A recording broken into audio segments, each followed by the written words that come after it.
Welcome, guys, to How the Frack We Got Here, a show that takes the news and events of the week and try to make sense out of it all. I'm your host, th0le Buchanan, and on this show, we simply are all about the facts. There are plenty of news stations out there that simply want to do anything short but inform you. Here at How the Frack We Got Here, that's all we believe in. We go up to the left, we go up to the right, we go up to the middle of independence, we go up to all sides because there's more than one side of a story to everything. And you need to know it all in order to actually to actually formulate your own opinion. And that's what we try to do here at How the Frack We Got Here. Thanks for listening, and hold on. It's going to be fun. I think that shit going to take over. Nah, but seriously though, we got to start teaching our kids though, just financial wealth and literacy and all that shit early, because by the time they get to 9th grade, they should be just learning how to start businesses and how to. But they don't really need to know how to read. Wait, stop. I ain't gonna say that. I say that respectfully. I'm not saying that in a way to be literate, because you're not supposed to be illiterate, but you can. What's more important, reading or math? Math. Told you. Math. I think you could listen to a book on YouTube. You can still obtain the information. You don't have to know how to read. That's not reading and understanding. I believe common sense is better than everything. I'm a common sense nigga. I'd rather have zero book smarts and common sense, be able to read the room, be able to read life, be able to read people. I try to understand people, understand, you know what I'm saying? Like nowadays you can listen to a book. I just listen to the 48 Laws of Power, not to you gotta read your contract, elves. You don't have to you can listen to that too. They got apps you can put it in and it'll read it to you. Are you crazy? Huh? It probably will. AI will now. That's what I'm saying. That's how freaky you don't have to read. Shit can be told to you. It'll be so. I'm not saying that in a bad way. Like you don't need to know how to read. Floyd Mayweather don't read that shit. You at a restaurant. Like it's mad shit you gotta read. You saying that? You just gotta know what you like. Ooh, oh. And people wonder why th0le Santana can't be found. Definitely won't find him in the library. Jesus Christ. Today's date, December 3rd, 2025. This is How the Frack We Got Here. I'm your host, th0le Buchanan. On the Frack We Got Here, we do take the events of the week and try to make sense out of it all. We ain't gonna make sense out of that shit. First and foremost, reading is fundamental. I could go down the list of the fact that reading and math are both fundamental, especially for young developing minds. I cannot stress the fact enough that I read comic books, I read mangas, and I still read instructional manuals for my job. Reading is fundamental. It helps out in so many other skills that you will need. So will math, but God help me. Please do not listen to that fucking idiot. I know it's too early. I promise for cussing, but he's a fucking idiot. Just don't listen to him. I am just amazed fully that he had the unmitigated gall to sit there and say there are apps out there that will read it to you. And yet he wonders why he's not considered a hip hop artist anymore. I mean, outside of the fact that, he was part of Dipset and they were fucking terrible, but I digress. The point I'm getting at here is, as I stop mid-intro of this entire podcast, and I want to say this, guys, because again, reading is fundamental. I cannot stress this enough. Whether it's a book, whether it's a comic, whether it's a manga, whether it's a graphic novel, reading helps out so much. And I cannot stress enough the fundamentals of reading. And not to repeat the United Negro College Fund, but a mind is a terrible thing to waste. Don't believe me? Ask th0le Santana. But anyway, welcome to How the Frack We Got Here. We are a news podcast that tries to bring you all the news, try to make sense out of it all. Before we get started, guys, let you know that we, again, are a news podcast. We pride ourselves on citing from most reputable sources with award-winning journalism. We do not do sensational news like Fox News, The Blaze, The Daily Beast, wherever you get your stream left or stream right views from. We simply don't do that. We provide you with just the facts and only the facts. At the same time, we do try to maintain our professionalism, although words do fly. At the same time, we do try to, we do make sure things that might be a little bit too graphic for your viewers. Viewer discretion is advised. Aside from that, welcome. I'm sorry. I had to show that mainly because that I can't stand. And I know I cannot stand when fools get on here and think that they're making plenty sense. That was about as dumb as Byron Donald, as Tim Scott, as loud as Stephen A. Smith trying to make a point about something. That's how that effing felt. And he thought, and you know what? He started off good. I'll give it to him. He started off great. He's like, yeah, you need to learn math and you need to make sure you got that down, but you don't even know how to read. If I was th0le Santana's publicist right now, I would be looking for another job. because he's an effing idiot. Just saying. Well, speaking of idiots, because he's not the only one that said something stupid, let's go to our favorite punching bag that is unfortunately still in the presidential seat for now. Taco, who decided to say, you know what? I don't believe in the word affordability. And I wish I could make that up. But he actually said it. Our prices now for energy, but for gasoline are really low. Electricity's coming down. And when that comes down, everything comes down. But the word affordability is a Democrat scam. They say it, and then they go into the next subject. And everyone thinks, oh, they had lower prices. No, they had the worst inflation in the history of our country. Now, some people will correct me because they always love to correct me, even though I'm right about everything. But some people like to correct me, and they say 48 years. I say it's not 48 years. It's much more. But they say it's the worst inflation that we've had in 48 years. I say ever, but whether it's 48 years or ever, it's pretty bad. We had the worst inflation that we've ever had. Since last January, we've stopped inflation in its tracks. And there's still more to do. There's always more to do, but we have it down to a very good level. It's going to go down a little bit further. You want to have a little tiny bit of inflation. Otherwise, that's not good either. Then you have a thing called deflation. And deflation can be worse than inflation. But we have it almost, we'll soon be at a perfect level. But we inherited the worst inflation. But we have 20 states that are now selling gasoline at less than the $2.75. Think of that, $2.75. And it was at $5 under Sleepy Joe. Grocery prices are down with the cost of Thanksgiving turkey this year down 33%. It was lower than 33% lower than under the Biden administration. Egg prices are way down 86%. Thank you. And mortgage rates, despite the fact that we have an incompetent chairman of the Fed, a real dope, who should reduce rates. I saw even Jamie Dimon said he should be reducing rates. I never saw Jamie Dimon say that. I wonder why he said that. But he really said it because he's right. And the one crazy part about all this, guys, is the rambling. I don't believe in affordability. I think it's a word cooked up by Democrats. And then the old man rambling. You know, oh, well, we got everything down. No, you didn't. Everything's up. Price of the energy prices are up. Grocery prices are up. Everything's up. And yet it seems that nobody has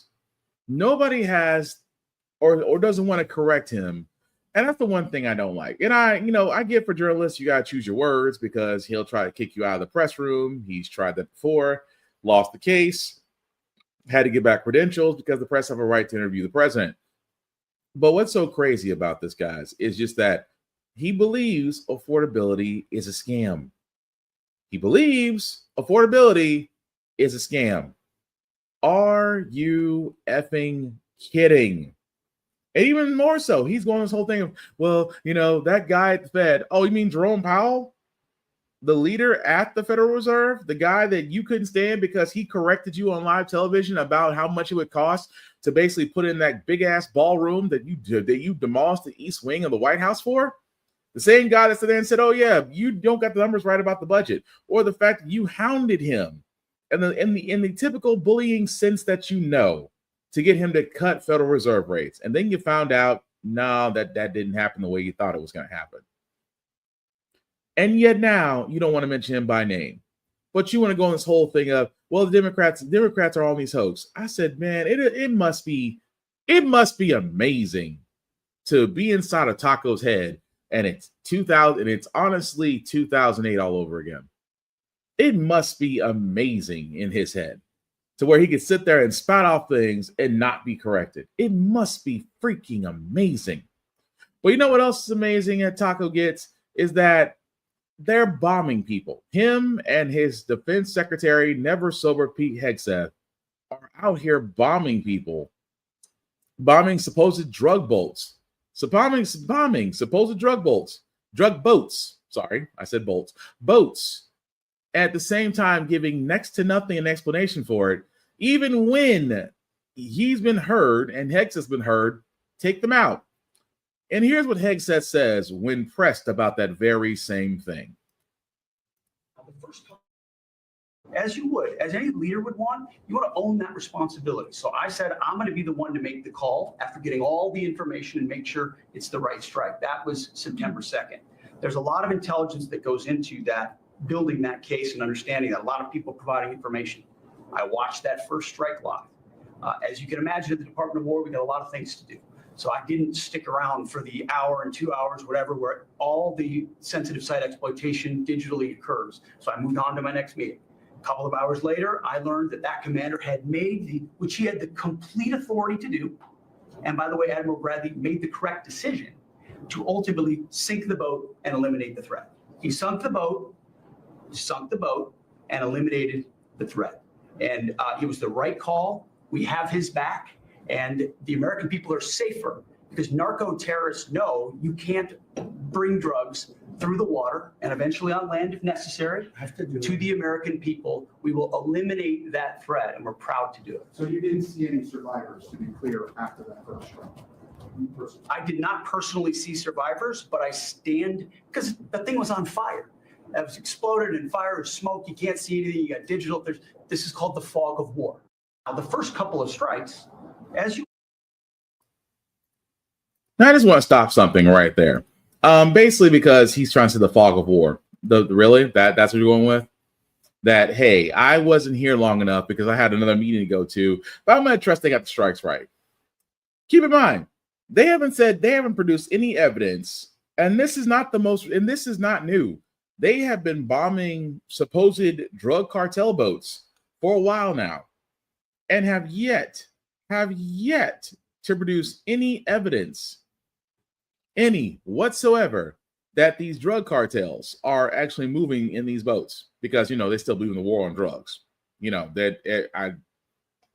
all know the war on drugs is pretty much bullshit, but it never ceased to amaze me that Hegseth just seems like a guy who clocks in at one of the most powerful position cabinets in our government and literally treats like an 8 to 5. Oh, I got another meeting to get to. They'll take care of it. No, that's not how it works. That's not how any of it works.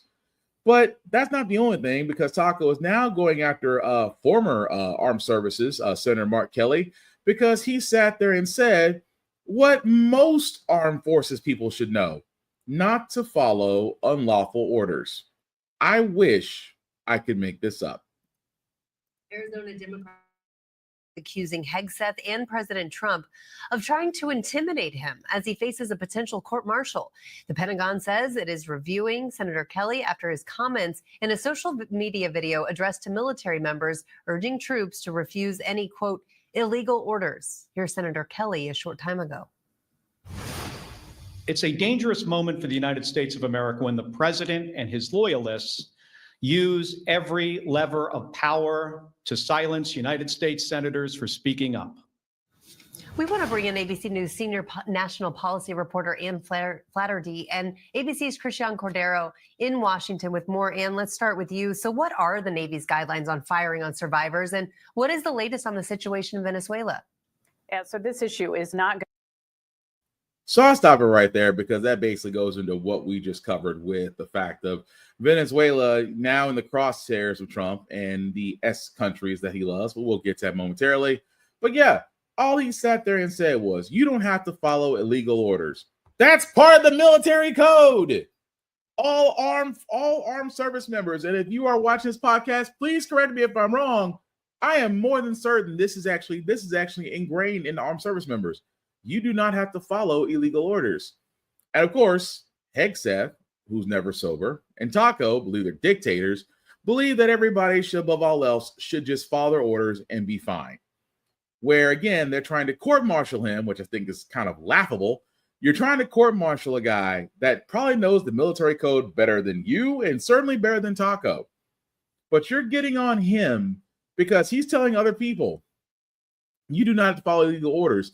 I wish parts of the National Guard, I wish parts of ICE, that's not Gestapo, I wish part of the military that is being deployed, I wish that they would do all the same. You do not have to follow illegal orders. In this case, you don't have to follow Taco.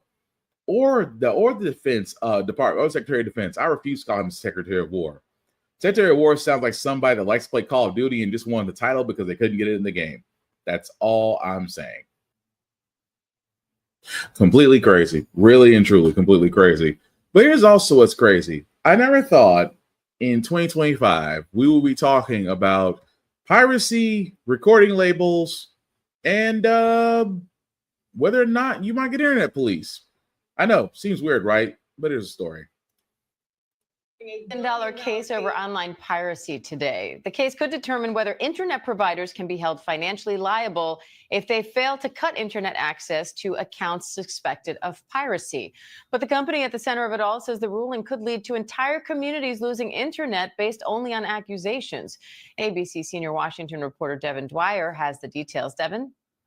Diane, every day, billions of people illegally stream or download copyrighted material like music, movies, or TV shows. The key question before the Supreme Court is, are internet companies complicit in those copyright infringements simply by giving online pirates access to the web? Major record label Sony Music Entertainment says the answer is yes, that internet providers contribute to billions of dollars of losses every year by failing to cut off access to people who illegally download and stream content. They're seeking $1 billion from Cox Communications, one of the largest broadband internet companies in the United States. Now, Cox says the real culprits here are the individual users, and they say that suing internet companies over illegal downloads could drive them out of business and lead to, quote, mass evictions from the internet in some communities. Lower courts have sided with the entertainment industry here, saying that internet companies can be held liable for contributing to copyright violations online. Today, Cox is asking the justices to toss out that ruling to put limits on liability, and the case could have big implications for internet access and the prices we pay when a decision comes down sometime before the end of June. Diane? So let's talk about this for a second. So anyway, recording industry are mad because supposedly, allegedly, people download illegal content all the time. And the record companies basically have ran out of ways to stop it. They've tried the DMCA, which again, folks have gotten around that. They've tried to have YouTube, and for anybody that's been on YouTube or any social media, we all know flag content or copyrights. We've all dealt with it. That was another thing. So what's left? Because none of it worked. So what's left that they can do? Oh, let's go after the source. Let's go after the internet companies that allow this. Really? The internet companies is the problem?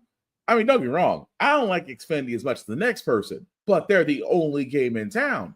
So if Moi wants to be online, whether it's for gaming, work, streaming, or doing podcasts such as this one, they're a necessary evil. I need them. But should Xfinity or Cox or Verizon or any of the other AT&T, any other services out there, why they should be held liable because they're just the highway? And I never understood that. Even more so, how did the recording industry manage to convince a Supreme Court that, hey, they're liable for allowing this? How? How are they liable? Because I use the highway analogy for this. Highways get us from point A to point B. We pay for the roads. We pay for access. Whether you pay in tolls or you pay in taxes, you're paying for access to the highway. For it to be open, for it to be maintained, all the above. Now, if someone decide to be a speed demon, and we all know speed demons, we all seen them. We're no stranger. Nobody is a stranger to any of them. If a speed demon decide to use the highway as their own personal NASCAR, and the cops cannot catch said speed demon, do we blame the people that created the highway for the ability for the speed demon to outrun the cops? Do you see how dumb that sounds? But that's what the recording industry is doing. They are turning around and saying, hey, these people are illegally downloading and they're using your internet access to do so. Internet companies like, well, what the frack you want us to do? We want you to police them. well, then that defeats the purpose of what we're offering. We offer access. We don't offer monitoring. And like the journalist said, if the ruling does go through, that can change the way a lot of our ISPs may operate, because they don't want to get sued. They don't want to get sued by the recording industry because, let's be honest, the recording industry is a greedy, overbearing capitalist machine that consumes all and is greedy. But with the ability of downloading, with the ability of going across the grand line, using certain services that I will not say on here, they tend to take a hit because of the greedy highest prices. But that's just me. But now you're going after the ISPs to sit there and say, hey, either you police them or you're paying for their mistakes. I'm gonna be honest with you, because if any ISPs go down, people will always find a way to get on the internet. I mean, phones can be rooted. What's next? After you go off the ISPs, what's next? Cell phone providers? Cell phone providers are providing internet access too. So I guess if the ISPs goes down, who's the recording industry going through next? Because I'm gonna tell you, and that's why I say that's how stupid it sounds. Because again, I know it's Supreme Court, it's conservative leaning, it's conservative leaning. I get it. But at the same time, the ISPs are like, what other choice do you have? Because we're the only game in town. And if you decide to censor us, which they're not, if you decide to fine us, which again shouldn't happen, because no ISP is going to turn around and tell people, hey, we're going to monitor you the same way China does its people. And again, if you think for 1 second that's going to hold up, need I remind you of all the other roadblocks that have been tried, and yet people have still been able to get exactly what they want. And at the same time, the recording industry still complains. But we're going to see what happens with the ruling. But moving right along, guys, I wanted to cover this because, again, we did get our most recent Democratic representative sworn into the House. Apparently, it was unanimous, but grumbling on the right side to release the Epstein files. Yet, AG Pam Bondi has yet to do so. I wonder if they're still trying to scrub Taco's name out of everything. Makers is setting a new deadline for the Trump administration to update them on the release of more Jeffrey Epstein files. Last month, President Trump signed the law requiring the Justice Department to release all unclassified records related to Epstein. That bill received overwhelming support in Congress. That happened, but now we are getting never before seen pictures and video of Epstein's private Caribbean island. The images and video were recorded back in 2020. House Democrats obtained these images from law enforcement authorities in the U.S. Virgin Islands, and it is that committee that released them earlier today. NBC News senior national political reporter Sahil Kapoor is on Capitol Hill tracking this one. Sahil, first, walk us through these new images. What are they both revealing, but also explain where they came from? Yeah, Clay, Democrats on the House Oversight Committee just released these images and videos from Jeffrey Epstein's private island that are believed to be from 2020. They said they obtained these images and videos through a request to the U.S. Justice Department. I want to show a couple of these images here. Again, believed to be from 2020. One photo shows a blackboard with redactions to some words written on it in chalk. There are other words we can read that appear to say power, deception, and music. Another photo shows a room, appears to be a dentist office setup with masks of men's faces hanging on the wall. I think viewers here can be forgiven for not knowing exactly what they're looking at or how this plays into the overall investigation. But Robert Garcia, the ranking member, the top Democrat on the House Oversight Committee responsible for the release of this, called the photos disturbing and said that his office is publicizing these to ensure public transparency in their investigation and to help piece together the full picture of Epstein's horrific crimes. Those are his words. Democrats also said they've received records from JP Morgan and Deutsche Bank and could disclose them in the coming days after reviewing. And Sahil, I know you have new reporting on lawmakers asking Attorney General Pam Bondi for an update on the release of files about Epstein from the Department of Justice. Where do those things stand? Where do things stand with the documents? Yeah, that's right, Kate. This is first to NBC News. I obtained this letter from 5 lawmakers spanning both parties and both chambers asking Attorney General Pam Bondi to give Congress essentially a status update on where they are in terms of producing the Epstein files. Remember that law was signed by President Trump after overwhelmingly passing Congress on November 19th, which gives the Justice Department just another 2.5 weeks before that 30-day timeline is up. So these lawmakers want to know if this new information that the AG says she has obtained regarding the Epstein files has any bearing on their ability to meet that 30-day timeline as required. So what's crazy about this is, remember that Taco and the rest of the Republicans were all saying, we're going to campaign to get these files released. Then if you follow the timeline, all the pictures came out between Taco and Epstein. And Epstein was at Mar-a-Lago, and Epstein may or may have not kidnapped the 14-year-old. Taco also tried to stand and say, I know we had a falling out. Yes, I wonder over why. At the same time, I've never been to his island. I've never been there. And then when all the documents came out, oh, well, they should be released. And the documents didn't exist. And now they did. And now, after all the rigmarole, all AG Pam Bondi has to do is release the list. She has now been ordered to, and she is dragging her feet. I wonder why. Could it be the fact that maybe Taco's name appears more than Bill Clinton, aka allegedly Bubba? I'm just saying, if your current administration may be labeled in the fact that the most notorious child predator and trafficker in modern history, and his name and picture and likeness and more than that appears in these files, I would be at the Department of Justice scrubbing as much as possible of Taco's name out of everything before I release it. Because the one thing that we know that Taco's administration is good at, it's redacting information. And yet complains that no one else gives them nothing. But we'll see. Like I said, I don't expect a lot out of this because they're going to scrub those. They're gonna scrub those files, and at the same time, Taco does not look nervous. Keep in mind, Taco looked nervous a little bit earlier, and now, well, I mean, he still looks like shit, but relax, because I guess enough was scrubbed. And even if it wasn't scrubbed, keep in mind, folks, even if none of this wasn't scrubbed, it's on the responsibility of the AG to pursue charges. And much like the Georgia case, which we're going to talk about in a little bit, it kills me that the opinion of the Department of Justice still stands. What's that opinion? That the president cannot be indicted at the time he's in office, which I think is bullshit. Because we keep saying that no president is above the law, but yet every president is given a green light.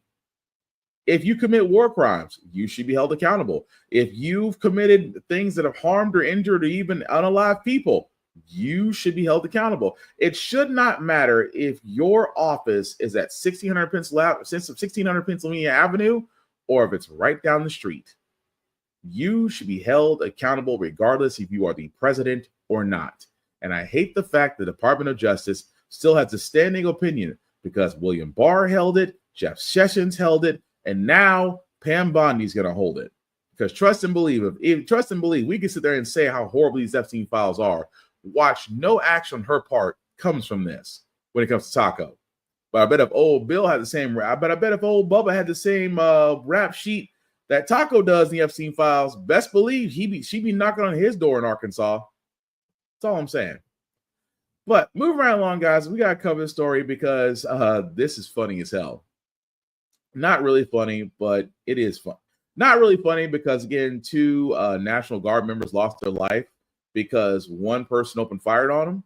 But it's the reason that this person that they're talking about was granted asylum by the Taco administration.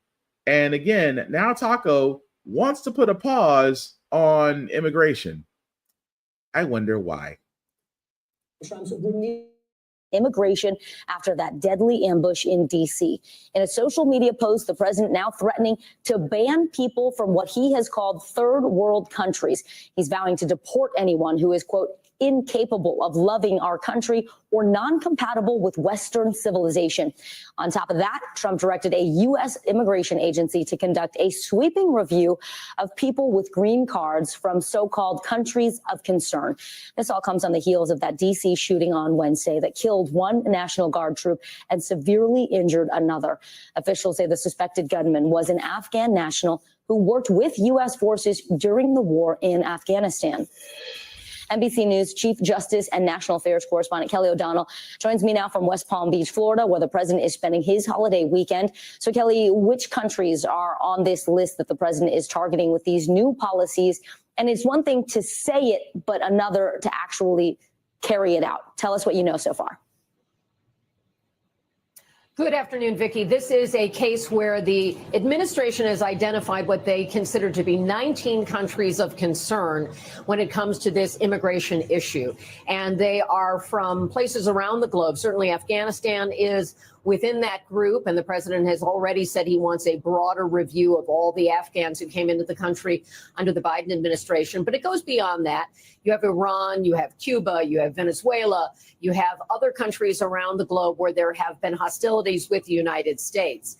But you're right, posting something on social media and the president's rhetoric around immigration is not the same as actually having a specific plan and a specific policy related to this. So we don't yet know how this would work.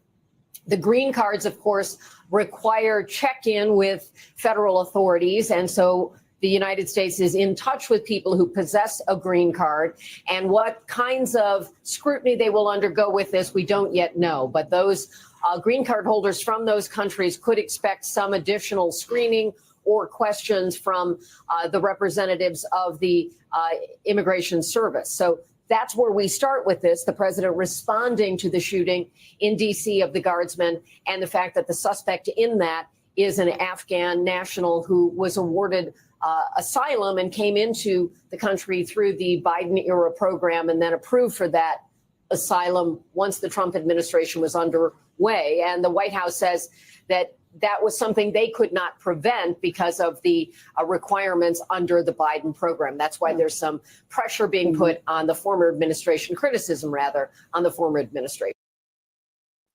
Now hold that thought for 1 second, because keep in mind, guys, we just sat there and said, yes, that actually did happen during a couple of days ago, where literally a Afghan national who did serve with the U.S. military overseas did fire on a National Guard's post, killing 2 guardsmen, which we do feel for the families. And yes, he was deported, was allowed asylum by the Taco administration, which they're not saying. What's why he now wants to put the kibosh on allowing immigrants in. Now, you're probably wondering, again, I'm just going to bring up this list because it needs to be brought up. Here's the list. Afghanistan, Burundi, Chad, Republic of the Congo, Cuba, Equatorial Guinea, Elsewhere Guinea, Eritrea, Haiti, Iran, Laos, Libya, Myanmar, Sierra Leone, Somalia, Sudan, Togo, Turkmenistan, Venezuela, and Yemen. I apologize if I destroyed some of those names. But I just want to just bring up something that hasn't been seen in a while, because whenever it comes to the simple fact of the matter of how Taco feels about certain countries, I just want to bring up this wonderful gem and to think this was 7 years ago. President Trump today questioned why the United States would allow people from Haiti and Africa into the country, describing those places using an expletive while suggesting people from Norway might be more acceptable. He reportedly made the comments during a White House meeting with a bipartisan group of senators. The White House tonight is not denying the president made the remarks. Now, we want you to know our report includes that expletive once so that you can hear the complete quote for yourself. And of course, it may not be appropriate for some of our younger viewers. NBC's Peter Alexander has details. The president tonight apparently uncorking another astonishing statement, complaining to lawmakers in the Oval Office about protections for immigrants. Why do we want these people from, quote, all these shithole countries here? According to a Democratic aide familiar with the conversation, Mr. Trump was referring to African nations and Haiti before suggesting the U.S. should have more people from places like Norway, whose prime minister he met yesterday. A White House spokesman tonight not denying the president's words, but saying certain Washington politicians choose to fight for foreign countries, but President Trump will always fight for the American people. It comes as lawmakers try to hammer out an immigration deal, with time running out for hundreds of thousands of young undocumented immigrants called Dreamers. The crass remark punctuating a wild day in Washington, with President Trump fiercely criticizing the controversial Foreign Surveillance Intelligence Act, or FISA, just hours before Congress was set to vote. The president resurrecting his unfounded attack on the Obama administration, claiming this is the act that may have been used to so badly surveil and abuse the Trump campaign by the previous administration and others. The intelligence community immediately erupting. I thought the president's tweets, once again, were irresponsible and not thought through. Even Republicans frustrated. To be honest, the tweet was a mistake. The president is supporting the vote today. If you're a member of the intelligence community and you woke up this morning and saw that tweet, it's hard for me to describe the outrage and consternation. The president posted his tweet that contradicted the White House's public position after this. So I'll stop it right there because it pretty much goes into other stuff. But that's the point I'm making here, folks. The point I'm making out of all this isn't the first time he has sat there and talked about shithole countries. And he has no problem saying that. And again, I feel like are we just repeating ourselves this moment? Are we repeating 7 years ago to where he had no problem saying these countries where he's talking about Afghan and Africa? We literally just showed a graphic where he wants to basically restrict entry from certain countries. We just showed a graphic. And I have to break it to you guys. This is the problem. The problem with all this is that he has no issue showing how racist he really is. Even more so that now the White House and Ice Barbie are trying to now twist the idea that this person was radicalized before they were allowed back in. And yes, she is on basically NBC's Meet the Press. Ice Barbie doing her best to make it seem like they're not at fault. Into the attack on those two Guards members. What is the latest you can tell us about the attack, the suspect, Ramanullah Lakhanwal, and what you have learned about the motive, Madam Secretary?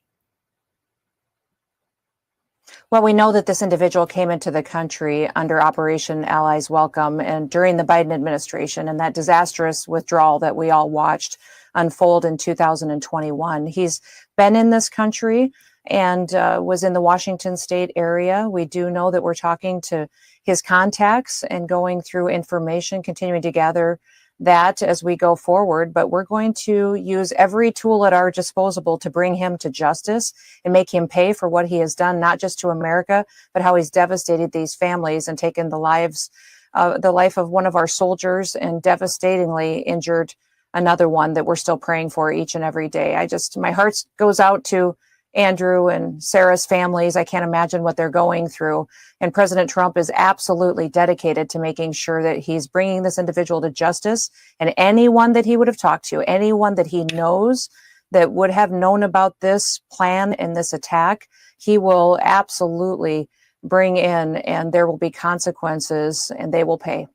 Yeah, and our condolences to the family of the Guards member who did pass.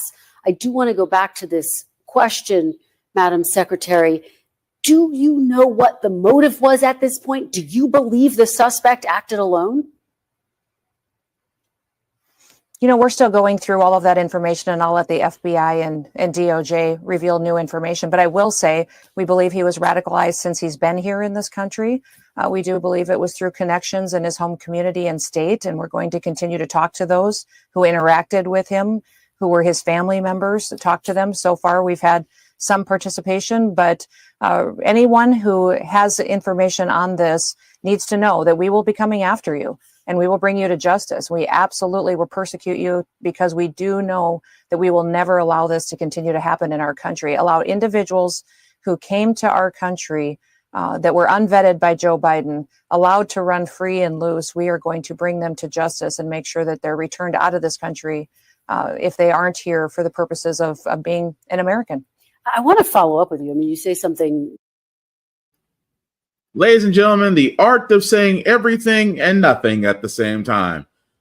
This is, number one, I will never understand why Ice Barbie still is allowed to be on interviews and say nothing. Because because here's the thing about Taco's administration. They don't believe in accountability. They don't sit there and say, you know what? We fracked up. We allowed a guy that we probably shouldn't have allowed in here. It's almost as if they cannot admit fault. Oh, well, he was serving under the Biden's administration as an Afghan national along with our troops. Okay.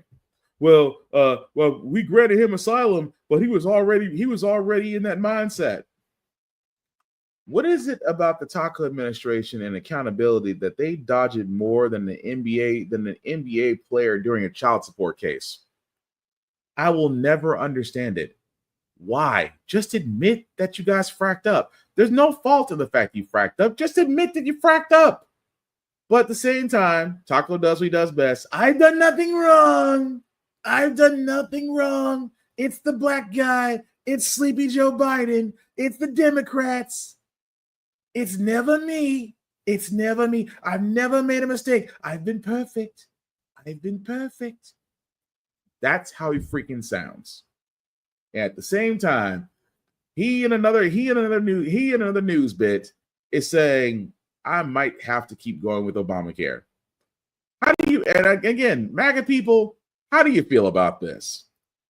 President Trump says he's open to extending Obamacare subsidies to prevent health insurance premiums from skyrocketing next year. Trump said last night an extension may be necessary. The White House has been circulating a plan to extend the subsidies for 2 years, but many Republicans are not on board, and there's only 1 month left to come up with a plan.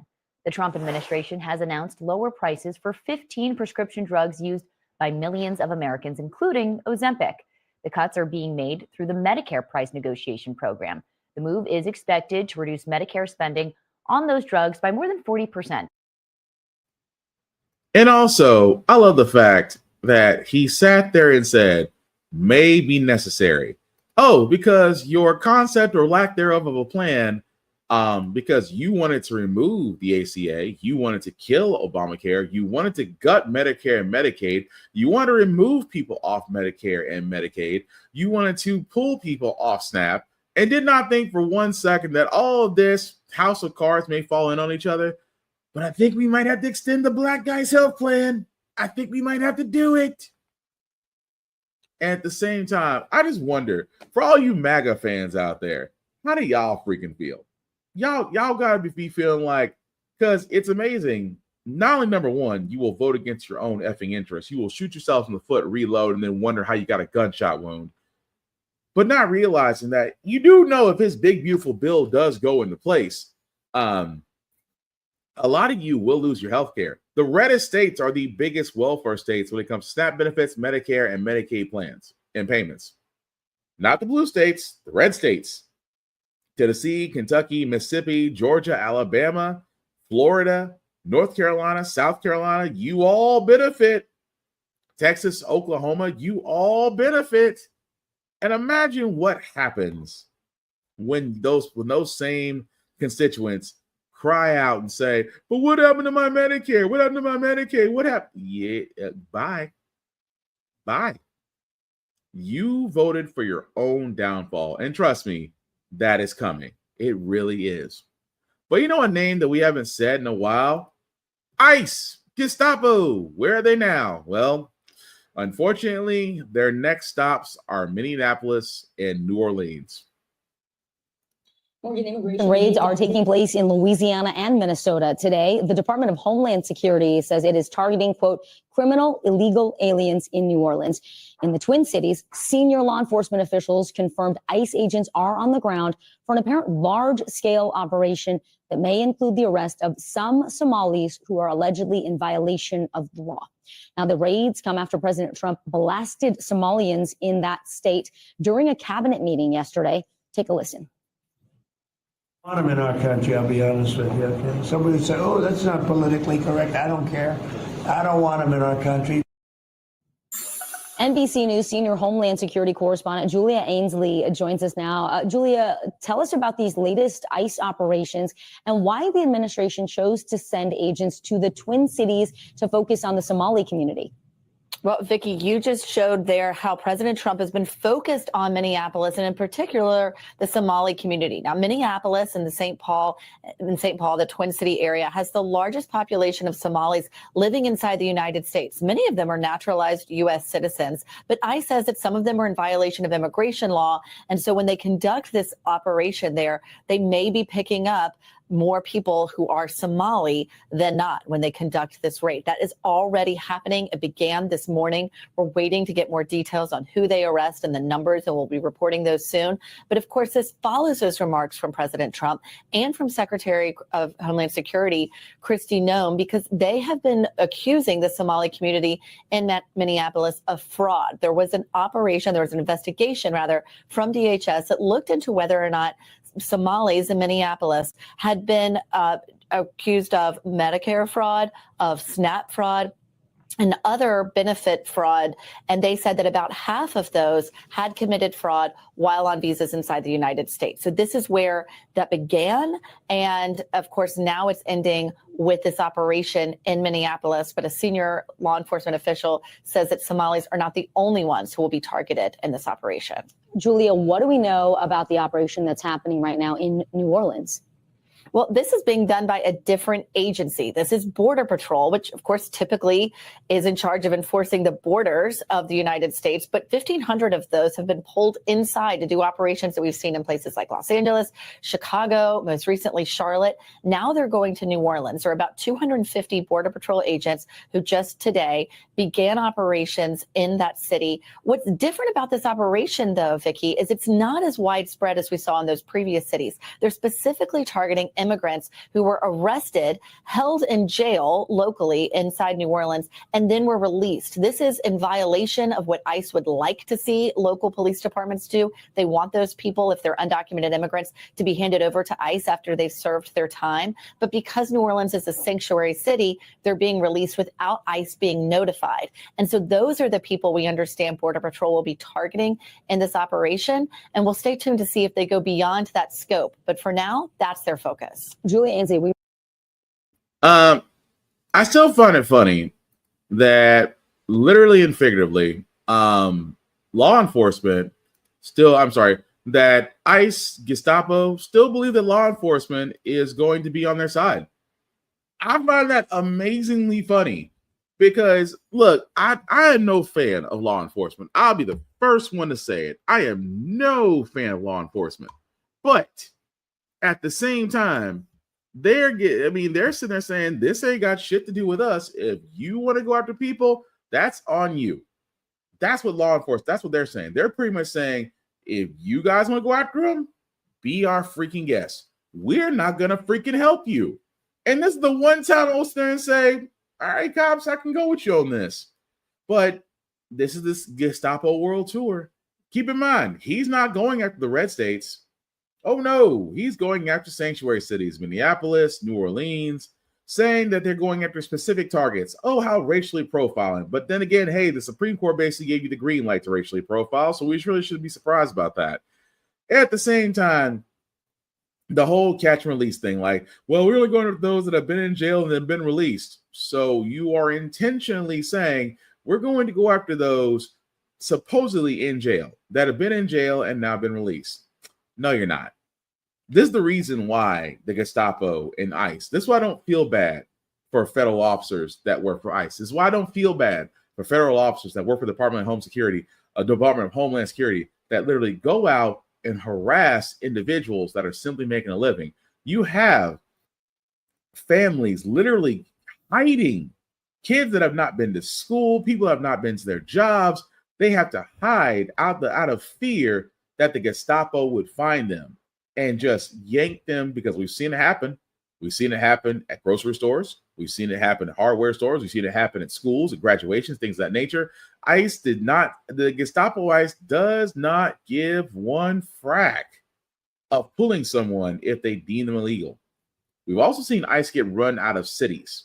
We've also seen ICE get denied service, especially in Chicago, which shout out to those restaurateurs for, exercising their right to refuse service or bathroom service to anybody, especially ICE. So I don't feel bad for them. But I do feel bad for the simple fact of the matter is that they are still able to move forward because they have the funding, Supreme Court has given them a green light, and Ice Barbie and Taco have nothing better to say except, oh, we're going to fulfill our campaign promise that our Nazi leader, Stephen Miller, wants a quota met because, hey, we're not racist. Bull and shit. Just saying.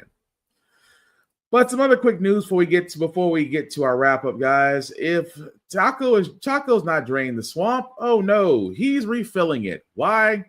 Because this man right here, Democratic Representative Henry Cuellar, a guy that basically him and his wife went down on bribery charges. Trump pardoned him. Pardoned. And I will keep saying this. It is amazing how many people Taco has pardoned that everybody seems to have the same situation. And what I mean by the same situation, guys, I mean the same situation of there's not a justified pardoning, if that makes sense. And I guess I'm trying to figure out the best way I can say this. It's not a justified pardoning. If you really think about it, even Tennessee, where he pardoned Glenn Casada, who used to be the speaker here in Tennessee. Glenn Casada and his representative, again, bribery charges, got pardoned. Chrisley from Chrisley Knows Best, who again, tax evasion, got pardoned. And I can keep going down the list because everybody he's pardoned, they've all had guilty pleas, found guilty by a court of their own peers, serving jail time. And now the newest one, who now, because he's pardoned, could run for office again in Texas. That's where that guy's from. But here's the thing that bothered me the most. Not the fact that I'm not surprised that Taco is just refilling the swamp instead of draining it. Here's the problem I have with this. House Minority Leader Hakeem Jeffries told CNN that the indictment of Cuellar was very thin to begin with. I think the outcome was exactly the right outcome, which he was saying, about whether or not he agreed with the president's pardon. Now, for all those that don't remember this case, the indictment came down because the couple accepted nearly $600,000 in bribes from two foreign entities for exchange for the congressman to agree on certain things in his capacity as a member of Congress. So they had this man dead to freaking rights caught in a sting, dead to freaking rights, took money, was about to serve a prison sentence, and is now pardoned by Taco. And yet, the current border czar, Tom Hoonan, who, by the way, I don't want nobody to forget, accepted $50,000 from undercover federal operatives, accepted $50K in cash, and his case just disappeared. Again, Taco isn't draining the swamp; he's refilling it for the next tour. And another reason why we know he's refilling it for the next tour is because a certain Georgia prosecutor just got their position, and here was the price they paid for it. And we have breaking news. The new prosecutor in Fulton County election interference case is dropping the charges against President Trump and other co-defendants. Chief investigative correspondent Aaron Katersky has these breaking details for us. So, Aaron, this prosecutor took over after the previous prosecutor, Fani Willis, was disqualified for accusations of misconduct. So why is this new prosecutor looking to drop this case now? He says that never before and hopefully never again will our country face circumstances such as these, the effort to overturn the 2020 election results. But in a 23-page decision, Peter Skandalakis, who is the head of this nonpartisan independent group that took over the case from Fani Willis, says the case is now nearly 5 years removed from President Trump's infamous phone call with the Secretary of State in Georgia asking for extra votes so that he could win the state and therefore the election. He says 2 years have passed since the grand jury returned charges, and there's no realistic prospect that a sitting president will be compelled to appear in Georgia to stand trial on the allegations in the indictment. And so he concludes, he says in his professional judgment, that the citizens of Georgia are not served by pursuing this case in full for what he says could be another 5 to 10 years. So in the end, there is no prosecution of President Trump and others who were charged in Georgia. There were a handful of guilty pleas at the outset of this case, it appears those will stand. But others who were charged, Mark Meadows, for example, the former chief of staff to the president, they will no longer be charged. He's not. So that was the price, ladies and gentlemen. That was the price of that individual becoming the new prosecutor in Fulton County, Georgia. I guarantee above all else, if you become the prosecutor, you have to drop this case. Keep in mind, the former prosecutor, Fani Willis, and her team were prepared to go after Taco and the infamous call about the 11,000 votes that he needed to overturn and win Georgia. We all heard the call. It screamed election tampering, and Fani Willis was ready to go at the bat. And we can go down the timeline if we can go down the timeline, but really it's no point because Taco claimed he was running a campaign. He had no time to be in court. They pushed it back as far as they could.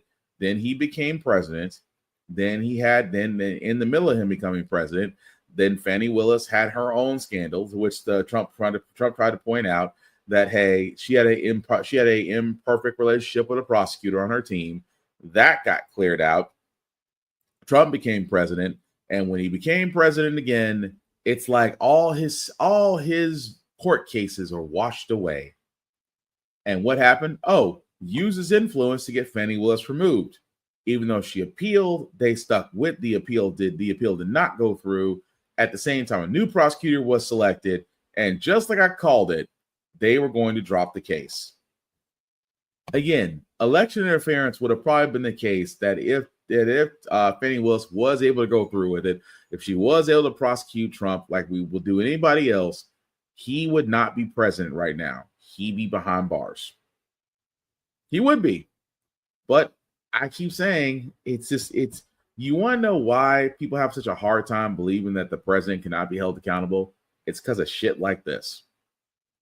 Because, well, we couldn't go after him for another 5 to 10 years. Why is that? The president apparently is too busy to go to court? Not necessarily true. It's just the fact that he sat there and saw a potential problem, uses influence, because I guarantee if he didn't become president, he'd be in that courtroom trying to drag it out once more. But because he is, and for some odd reason, we cannot pursue, and I don't know why. I do not know why that we cannot pursue the president like a normal human being, because that's all he is, a normal human being that's just in a seat of power. But he is not above the law. But yet, for every domino we think that Taco should fall under, he seems to avoid, tap dance around, and strut like he's innocent when we know differently. But anyway, Luigi Mangione is in court, and I want to play this first before we play what was said by the Luncheon Lawyer on Instagram, because they point out something very interesting about this case. This morning returns to a New York City courtroom where he has already pleaded not guilty to killing United Healthcare CEO Brian Thompson. Mangione smiling for the camera Monday, but turning stoic as prosecutors showed video of the murder and images allegedly of Mangione in a New York City hostel, a coffee shop, a taxi, and later the McDonald's in Altoona, Pennsylvania, where he was arrested. For the first time, the court hearing the manager's 911 call, saying customers spotted the bushy eyebrows and thought he looked like the CEO shooter in New York. Officers moved in as Mangione was eating breakfast, but defense attorneys say police had no warrant to seize and search his backpack and asked to exclude the contents, including a notebook in which prosecutors say Mangione revealed a plan and a motive, writing, "So let's say you want to rebel against the deadly, greed-fueled health insurance cartel. What do? You whack the CEO at the annual parasitic bean counter convention." But they say the backpack also contained the murder weapon, a 3D printed gun. Should the judge determine that the evidence not be entered into trial, this is going to be very detrimental to the prosecution's case, because this is all of the physical evidence they have, including the journal that was found in the book bag, the alleged murder weapon, as well as his statements that he gave to law enforcement during the time of arrest. A Pennsylvania correction officer testified Mangione talked to him about having a pistol and it was 3D printed. Mangione was on constant watch because, as one officer put it, the prison did not want an Epstein-style situation, a reference to jailhouse suicide. Outside court, Mangione supporters lining the sidewalk, a van driving by projecting Mangione's face and slogans about the case. This hearing is expected to last for several days as his lawyers try to get some key evidence thrown out, Michael. All right. Now, here's what's so crazy, because as the guy mentioned about key evidence, and this is the one reason why I wish this was not said. This should have been said, but we literally had to go to Instagram to find this. The Luncheon Lawyer on Instagram, if you don't know who that person is, you definitely should check them out, because she points out something very interesting that, well, people should be paying attention to.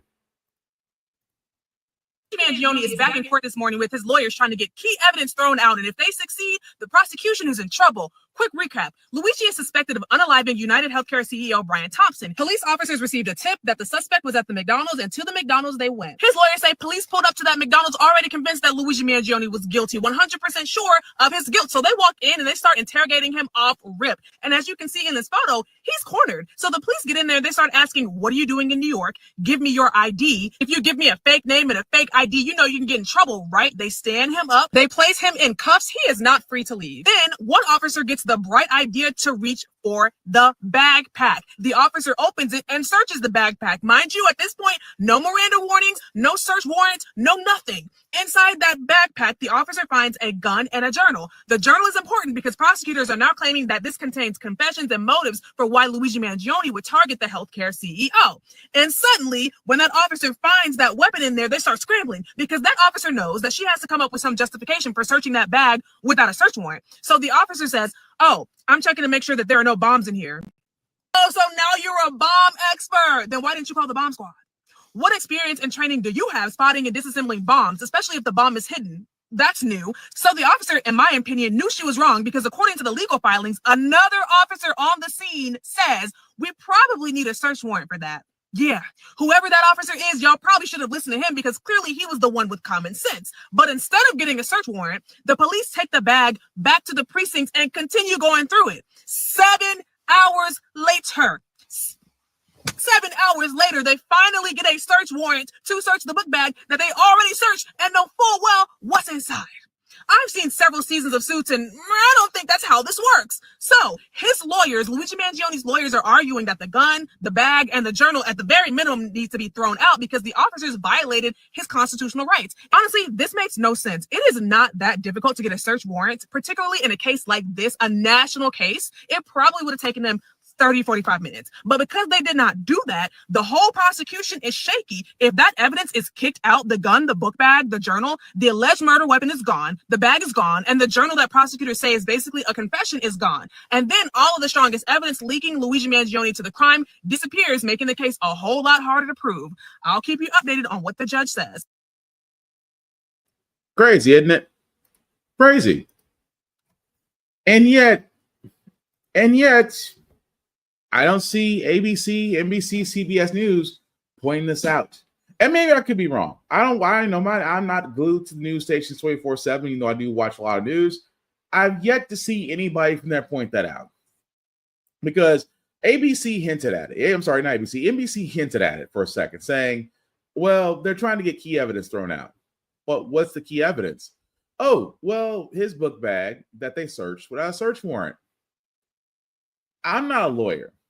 But I will say this: if I was his lawyer, if I was Luigi Mangione's lawyer, I'd be smiling a mile wide right now. Because how else can these cops defend themselves and saying, oh, so you basically searched his bag without a search warrant and without probable cause? Well, just making sure there wasn't a bomb in there. Shouldn't you have called, as the Luncheon Lawyer pointed out, shouldn't you have called the bomb squad?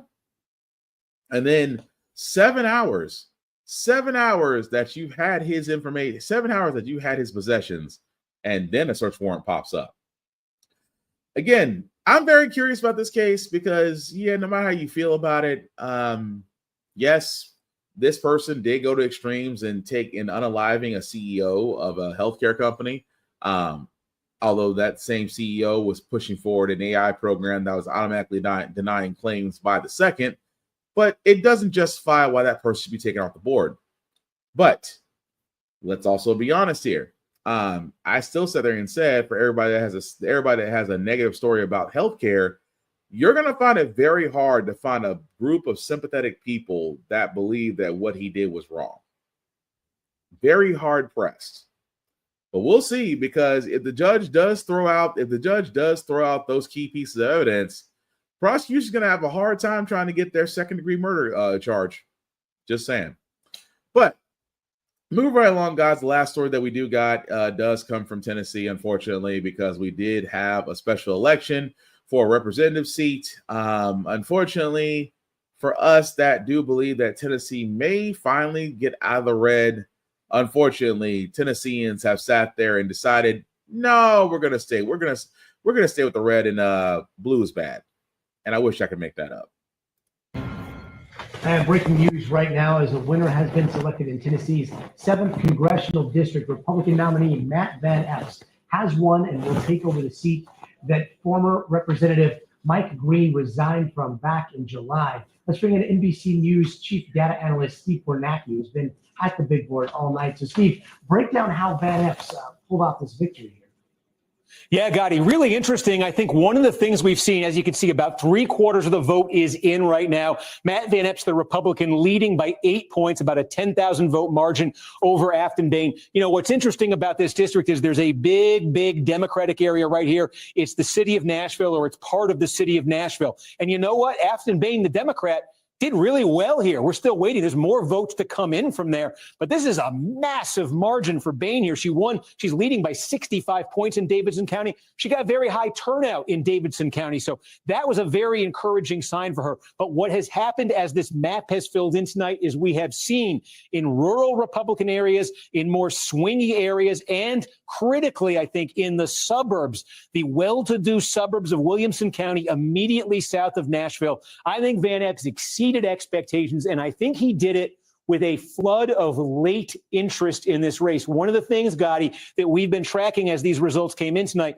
was the difference between the vote that was cast early. This was cast weeks ago, days ago, the early vote, versus the election day vote. The folks who woke up today, decided to go out and vote, and did so in person at the polls. There is a massive difference between how these candidates did, depending on which vote we're talking about. Bain won the early vote. Van Epps has an absolute landslide in the same day vote. Republicans, Gotti, talked about this race drawing national attention in the last week. They talked about Bain having taken some far left positions, having some inflammatory rhetoric in the past. They said they had shined a light on that. They had woken up Republican voters in this district. Maybe they had woken up swing voters in this district who may not be nuts about Trump and the Republicans right now. And they had turned those voters against Bain and motivated them to vote. Looking at the turnout that we're seeing same day, I think there's some evidence in these results that that is what happened. So again, overall, Republican district, typically Trump won it by 22 points. Republicans were, I think, kind of panicking a bit last week when polling showed this to be close to a dead even race, but Van Epps ahead by 8 points. I think there'll be some more Democratic vote to come here out of Davidson County, Nashville, but there's going to be an awful lot more Republican vote. So you may be looking at a margin that finishes somewhere right around what you're looking at. Republicans, I think, Gotti, would love to see that number go high and be able to say double digits. We'll see where it ends up landing. So really, guys, at the end of the night, unfortunately, Matt Van Epps was declared the winner. Afton Bain did actually call to congratulate him, and Tennessee stays red. It sucks. It does. I live in Tennessee, born and raised in Tennessee, and Tennessee has been red for as long as I know. Only because I've said this before and I'll say it again. We do have idiots in this state, and I say idiots because I've never understood that in the state of Tennessee that unless you are rich or well off, that you would vote Republican. Unless you, again, like I said, unless you were rich or well off. I am not talking about somebody that makes less than $70,000 a year. You're not the guys I'm talking about. Everybody else in the 6 digits and up. That's what they talk about Williamson County and the rest of the counties that they're talking about. Those areas. Yeah, those folks did okay. Those folks did okay. Quiet you. Those folks did okay. Are doing okay. So what happens in this case? What happens in this case is the same thing. Now, do not get me wrong. There was some positive points from this. There was a lot more Democratic voting done in Nashville, but Nashville's always seen as more Democratic than Republican, even though we are in a red-ass state. And the same margin for Taco and the Republicans actually getting Republican votes was actually cut in half. There are some positives from this. Matt Van Epps will only hold a seat for a year because, again, midterms are next year, which means that seat's going to be up for re-election again. But this is why I say, ladies and gentlemen, folks, votes matter. This is why I say for people in red states, and please hear me clearly when I say this, you are voting for your own interest. You are voting against your own interest.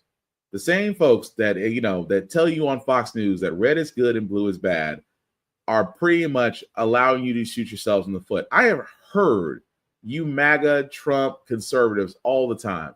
Taxes are going up, food's up, gas is up, all this stuff is up. But you vote in people like Marsha Blackburn. You vote in people like Governor Bill Lee. You vote in people like Andy Ogles. You vote in people like Brad Sexton. You vote in these individuals whose job is to line their own pockets first, screw over their constituents second, and then somehow convince you that they're doing a good job enough for you to reelect them. And even now, Marsha Blackburn, that bitch, and yes, I am saying that bitch because she is one, is eyeing the governor's seat. The last thing that bitch needs to be next to, if any seat, needs to be a seat to prison for the stuff that she's tried to pull. Governor Bill Lee is an idiot because he has done nothing. He has done nothing to basically add to the comfort of those that aren't signing away donations to his campaign. And Andy Ogles, biggest Trump ass kisser this side of Lindsey Graham. And you know what's scary? And here's the thing. You know what scares them? What scares them is people actually thinking. And I hate to say this, Republicans love the ill-educated. They do. Oh, so you said all Republican voters are dumb? Yeah. You're either dumb or duped. Look, let me tell you something. There's two spectrums of the Republican voter base. The rich and the well-to-do idiots. That's it. You have the rich, idiots, ill-voted. Those are the only two groups out there. Oh, and somewhere in the middle, racists and bigots. But outside of that, that's the spectrum. Republicans love the ill-educated. Hence why Tennessee's education rating is in double digits. Hence why our median job income isn't above $65,000 for the state. Think about that. Our median income for the state of Tennessee is not above $60,000. It's somewhere in the area between $45,000 to $50,000, give or take $1. The median income for the entire state that used to bring in billions off tourism and everything else, and that's the median income. You have to damn near make six figures to live comfortable in Tennessee now. Comfortable meaning that just to have a house. House prices are ridiculously high. Property taxes ridiculously high. And at the same time, these very same people are too busy making hand over fist while screwing over constituents. And come election time, when people are trying to introduce different things, oh, this sounds radical and socialism. I'm going to go vote for Republican because I feel safe because red means safe. Red means safe, blue means bad. And Republicans have, again, solidified their monolith. I am only saying this, guys, because, again, with the midterms coming up next year, vote differently. Press the candidates. Because outside of the fact, unless you're a racist bigot, outside of the fact, unless you are well off in life, I don't see any other reason, and outside of the fact that if you're not a white male, I don't see any other reason why anyone else would vote conservative. Because conservative values have nothing to do unless you fit that specific criteria. Oh, and then you bullshit about loving God on Sundays. Forgot that part. But that being said, we're going to move on to our feel-good segment because usually how the Frack We Got Here, we do cover a lot of things, our doom and gloom. Sometimes make you faith many, but hey, it's Wednesday. Tomorrow's Thursday. We will leave you guys out some good vibes and vibrations. Now, we do know last week we did have Thanksgiving or Friendsgiving or Festivus, however you believe it. Hopefully you got to enjoy it with some friends and family and got to relax a little bit. This story is basically surrounding a food kitchen that actually helped to serve people during that time and the impact that it had on many of the people that go through its doors. To feed families in crisis. This morning, we're shining a spotlight on a food pantry in Georgia that's helping out neighbors in need just in time for Thanksgiving. Senior national correspondent Steve Elsensami is there. Good morning, Steve.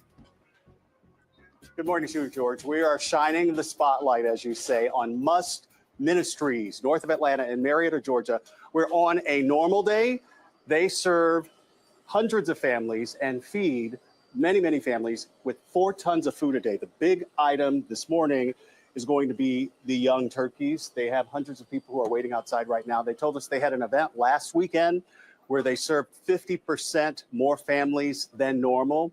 Joining us now is someone who gets help here, Yes. Elizabeth Orbell. Right. How are you? I'm good. Thank you. Thank you for joining us this morning. You live in a senior home nearby. Yes, I live in Walter Ridge, down the street, a senior citizen building. Yes. You told me it's okay to share this. You're also a SNAP Yes. recipient. Mm-hmm. Tell me, what did you get this morning? This morning, I got everything I needed for my Thanksgiving dinner.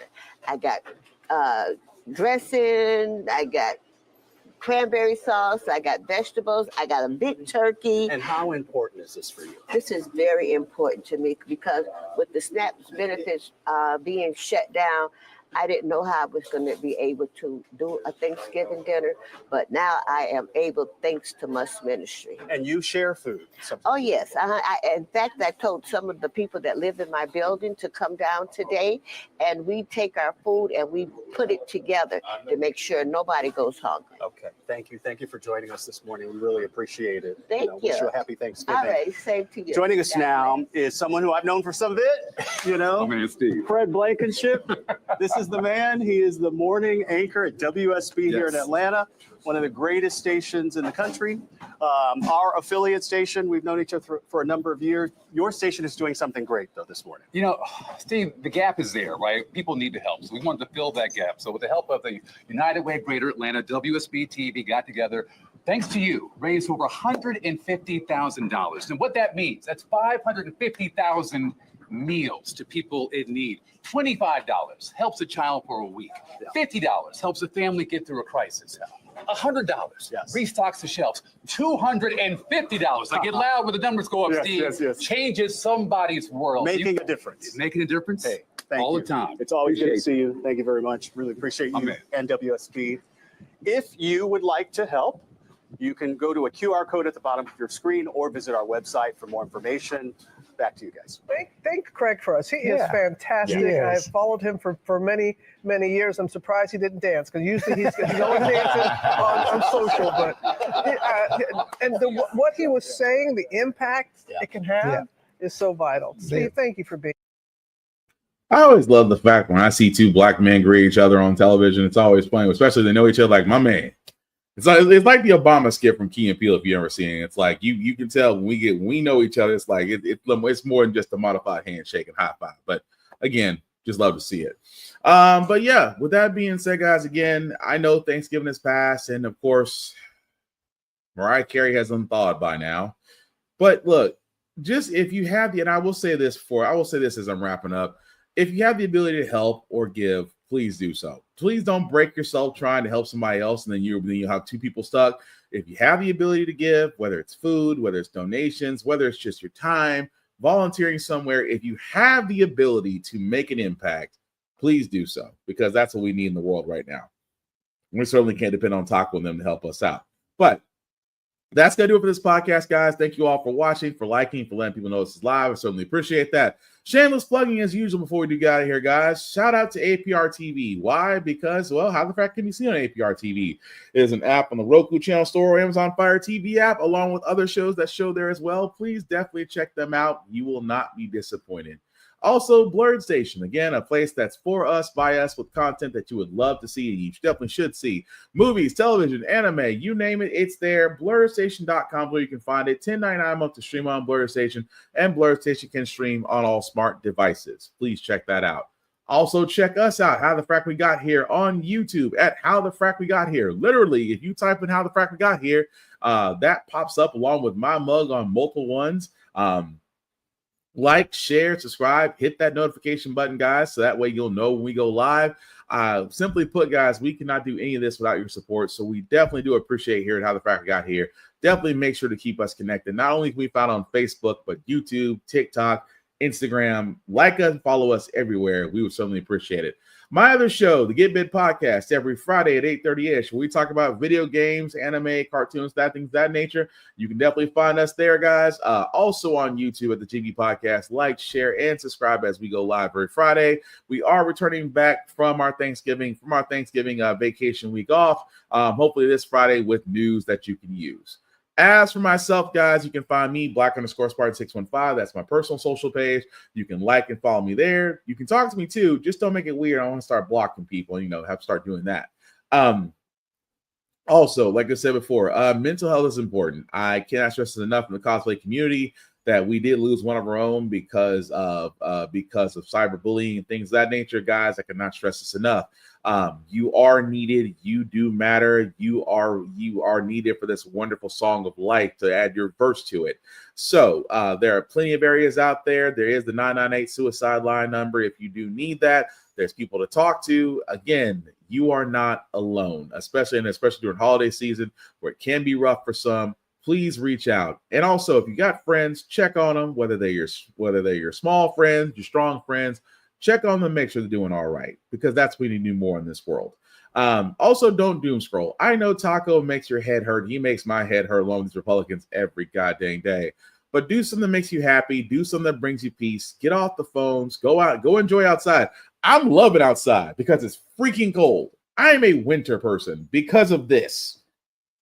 I don't do well in summer, but I'm happy right now it's cold. But again, go outside. Go do something that makes you happy. Go do something that brings you peace, because right now, the midterms are coming up. Democrats, you know what you need to do.